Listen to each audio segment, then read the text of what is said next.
আসসালামু আলাইকুম রহমতুল্লাহি ওয়া বারাকাতুহু। বন্ধুরা, আমি রাস্তা দিয়ে যাচ্ছিলাম। এখন বর্তমানে যেখানে আছি এটা হচ্ছে ইলামবাজার অন্তর্গত মেটেকুনা মন্দারমণি মিডিল পয়েন্ট।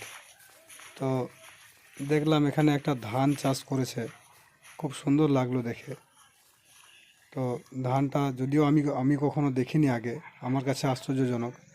বাকি সবাই হয়তো দেখে থাকতে পারে, কিন্তু আমি ভাবলাম যে একটু শেয়ার করাটা ভালো হবে, কারণ আমার মতো অনেক আছে যে তারা এখনও দেখেননি।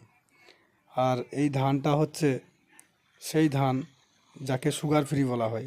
কারণ আমিও জানতাম না, এক ভদ্রলোককে জিজ্ঞাসা করলাম, মানে যারা কাজ করছেন, চাষিরা যারা কাজ করছেন এখানে, তাদেরকে জিজ্ঞাসা করলাম যে ধানটার নাম কি। বললেন যে সুগার ফ্রি ধান। তো খুবই ভালো লাগলো। বাকি দেখতে পাচ্ছেন সবই সবুজ, আর এটা হচ্ছে আপনার চকলেট কালার। এই ধানটা চকলেট কালার, পুরোটাই চকলেট কালার। ধানটাও চকলেট কালার হবে। আর বাকি দেখুন গোটাটাই সবুজ, তাই সবাইকে দেখার সুযোগ করে দেবেন।